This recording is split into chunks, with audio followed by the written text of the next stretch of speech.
కూడా great strong ఉంది మనకు. అభిషేక్ శర్మ, తిలక్ వర్మ, రింకు సింగ్ అండ్ సూర్యకుమార్ యాదవ్. అభిషేక్ శర్మ గురించి మనకు తెలిసిందే, ఉన్నంతసేపు వాంచి కొట్టి పాడేస్తాడు. Suryakumar Yadav world class T20 player. Tilak Varma beast form లో ఉన్నాడు. Rinku Singh the God's plan finisher. ఇక చెప్పాల్సిన పని లేదు, నలుగురు కూడా బెస్ట్ గా ఉన్నారు. ఇక ఆల్రౌండర్స్ విషయం చూసుకున్నట్టయితే ఇద్దరు పేస్ ఆల్రౌండర్ ఉన్నారు, ఇద్దరు స్పిన్ ఆల్రౌండర్లు ఉన్నారు. అదొక మంచి థింగ్ అని చెప్పొచ్చు, ఎందుకంటే రెండు డిపార్ట్మెంట్స్ ని మంచిగా బ్యాలెన్స్ చేస్తాయి.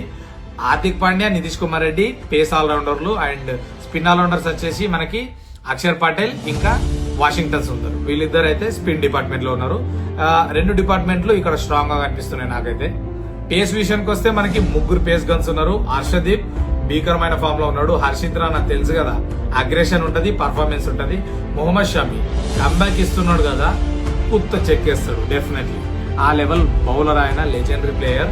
స్పిన్నర్స్ చూసుకుంటే ద మిస్టరీ స్పిన్నర్ వరుణ్ చక్రవర్తి ఉన్నాడు and next Ravi Bishnoi the young gun, మీకు తెలిసిందే. ఇది total team break down.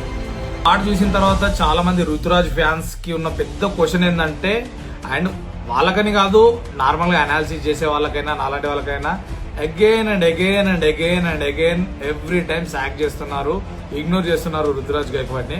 I don't know why, but Ruturaj Gaikwad ఒకవేళ ఈ స్క్వాడ్ లో ఫిట్ అవ్వాలంటే ఓపెనర్ కాబట్టి రుతురాజ్ గైక్వాడ్ అక్కడ ఓపెనర్ స్లాట్ లో